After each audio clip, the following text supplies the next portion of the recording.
Hello दोस्तों, good morning. स्वागत है आपका आपके अपने YouTube channel create wealth with Atul में। मैं हूं आपका दोस्त अतुल गोयल। आज हम डिस्कस करेंगे रिलायंस इंडस्ट्रीज़ के बारे में।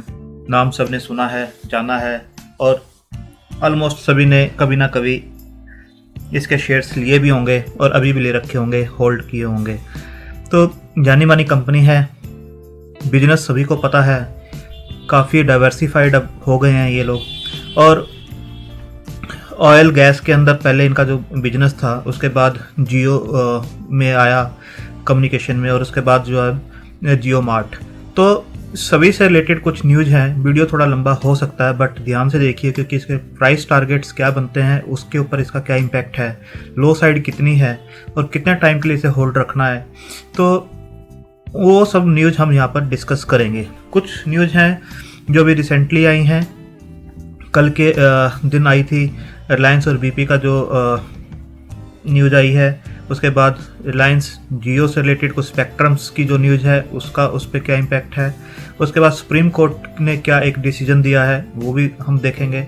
और रिलायंस का जो मार्ट है, जियो मार्ट, उससे रिलेटेड क्या न्यूज़ है वो भी हम देखेंगे। तो स्टार्ट करते हैं अपना वीडियो। पहले प्राइस देखते हैं, इसने कैसे ट्रेड किया है फ्राइडे के सेशन में।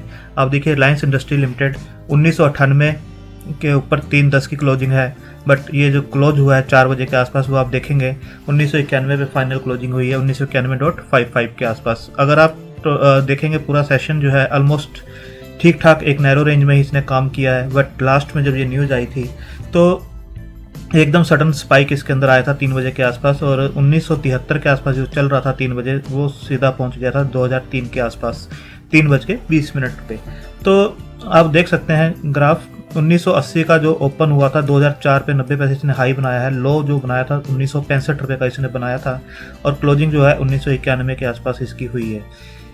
एक मार्केट कैप और 52 वीक हाई भी देख लेते हैं। 52 वीक हाई है जो 2370 रुपये के आसपास का है, जो लो है 867 का है जो कोविड टाइम पर इसने बनाया था। क्लोजिंग 0.30% जो है ऊपर हुई है 1991 के आसपास। लास्ट में देखेंगे तो एक स्पाइक आपको क्लियरली नज़र आएगा, बुलिश नज़र आता है टेक्निकल फ्रेम्स के ऊपर ये। और अगर मार्केट कैप को देखें तो 12,83,573 करोड़ की इंडिया की दिग्गज कंपनी है, नंबर 1 कंपनी है, फंडामेंटली स्ट्रॉन्ग कंपनी है, अपने आप में एक डाइवर्सिफाइड है। कुछ लोग डाइवर्सिफाइड पोर्टफोलियो बनाते हैं, अगर एक रिलायंस का शेयर लेते हैं तो वो अपने आप में डाइवर्सिफाइड हो जाता है। और डाइवर्सिफाइड इसलिए भी हो जाता है क्योंकि जो एनर्जी सेक्टर है वो भी चलने वाला है, जियो मार्ट भी चलने वाला है, और जो नेटवर्क से रिलेटेड जो स्टॉक हैं कम्युनिकेशन से रिलेटेड वो भी चलने वाले हैं। वर्क फ्रॉम होम का जो कल्चर है उसके अंदर काफ़ी स्कोप है। तो वॉल्यूम्स आप देखेंगे 85,22,000 के आसपास के इसके अंदर ट्रेड हुए थे, जबकि 20 डेज का जो एवरेज वॉल्यूम है वो 1,30,15,000 के आसपास के वॉल्यूम बनते हैं। बीटा जो है 1.12 है, यानी निफ्टी अगर 1 पॉइंट बढ़ता है तो ये 1.12 बढ़ने का दमखम रखता है। तो फेस वैल्यू इसकी जो है 10 की है। डिविडेंड यील्ड जो है 0.33% की है, जो कि ज़्यादा इंप्रेसिव नज़र नहीं आती है। तो न्यूज़ की तरफ बढ़ते हैं, न्यूज़ देखते हैं क्या है। Big boost for India energy independence. आप देख सकते हैं, Reliance and BP find gas in Asia's deepest offshore field. Big boost for India's energy independence. अब यहाँ पर आपको मैं दिखाता हूँ। Reliance BP announce first gas from Asia's deepest project. ये क्या न्यूज़ है? Reliance industries and BP on December 18th, यानी yesterday, announced the start of production from the R cluster ultra deep water gas field in block KG-D6 of the east coast of India। आप देख सकते हैं R cluster located, यहाँ से ये gas मिली है वो काफ़ी डीप है, और जो लोकेशन है उसकी about 60 kilometre from the existing DG6 CRP। तो ये आप देख सकते हैं, is the first of the 3 deep water gas projects in block KG-D6 being developed by the RIL and BP to come up on stream। ये 3 projects हैं जिसके अंदर से ये फर्स्ट प्रोजेक्ट है। 60 किलोमीटर अवे है ये KG-D6 से, और काफ़ी डीप है। डीप जो है वो आपको बता दें, located at a deep depth of greater than 2000 meter, almost 2 kilometer. It is the deepest offshore gas field in Asia and it is expected to reach plateau gas production of about 12.9 million जो MMSCMD in 2021।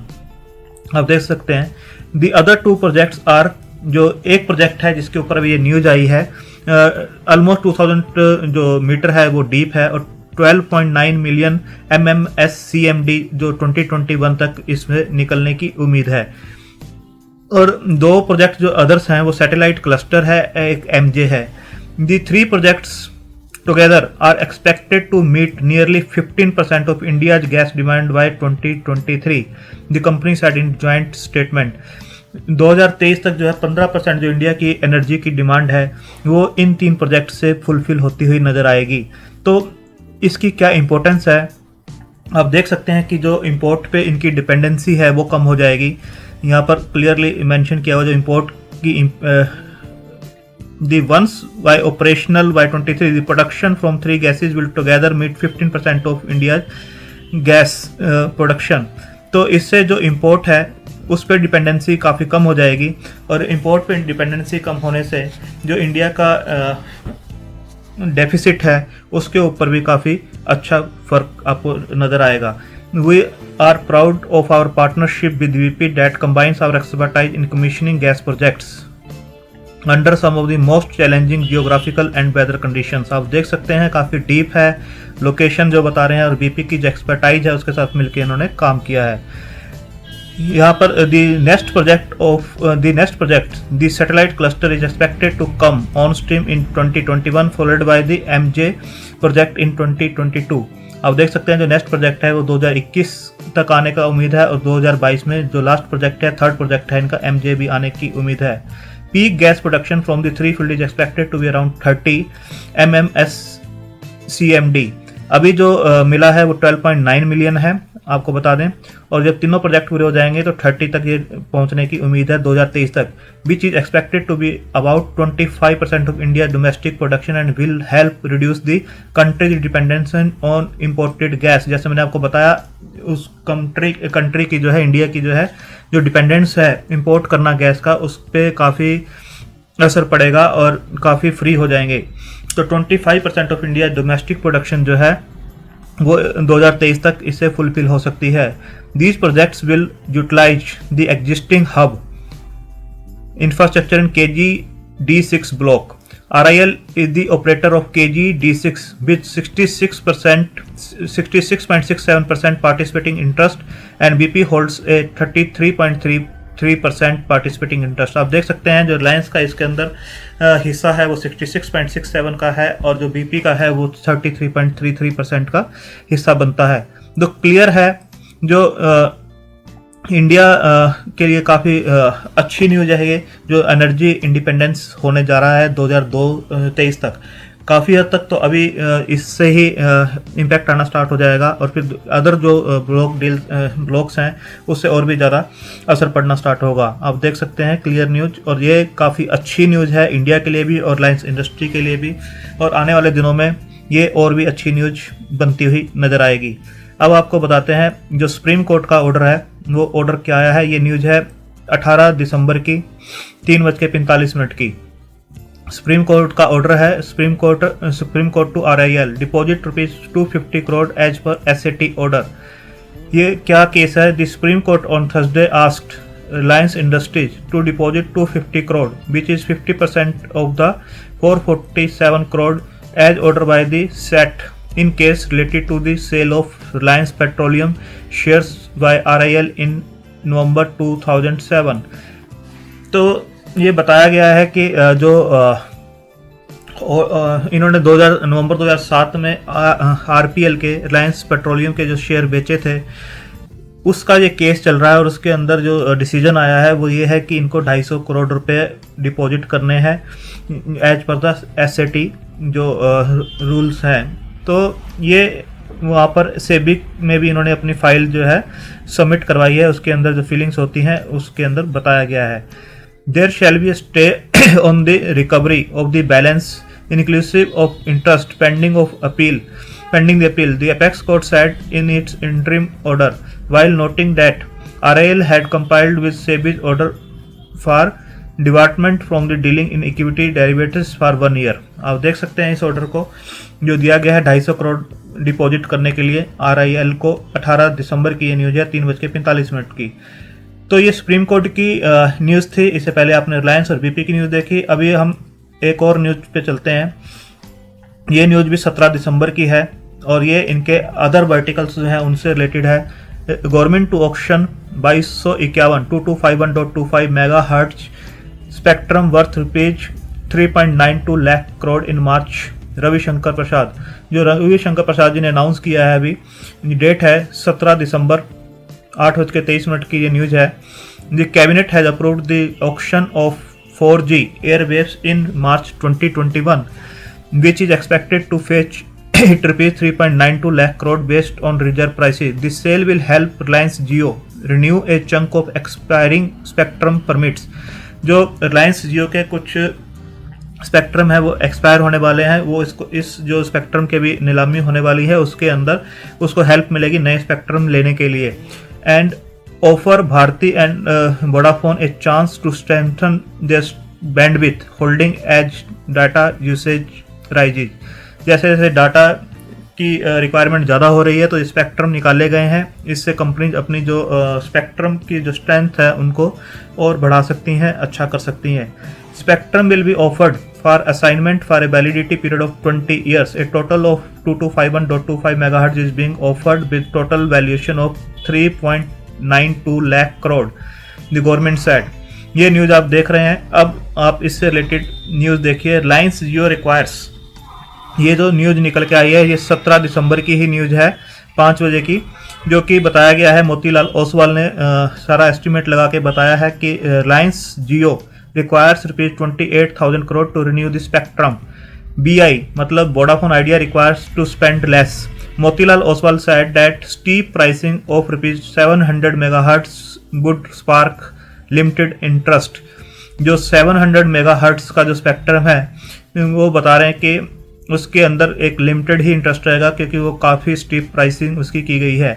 आप यहाँ देख सकते हैं Reliance Jio the largest wireless operator in India is required to spend ₹28,000 crore in the upcoming spectrum auction expected to be held in March, Motilal said on Wednesday. आप देख सकते हैं 28,000 crore की इनको रिक्वायरमेंट पड़ेगी और Reliance Jio required to spend the most in spectrum auctions. Further the spectrum in 2300 MHz and 2500 MHz bands will also be up in the auction, with the government highlighting that total 2251.25 MHz will be under the hammer.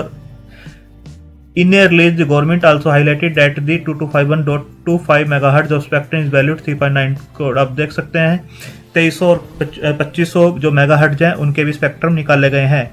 The firm